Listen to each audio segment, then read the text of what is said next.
How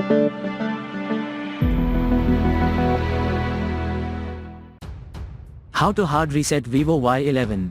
Step 1. Press and keep the power key and select the power off option. Step 2. When the device will be fully turned off, push a combo of the power button and the volume up button and keep it for a moment. Step 3. Release health keys when the fast boot mode menu appear on the screen.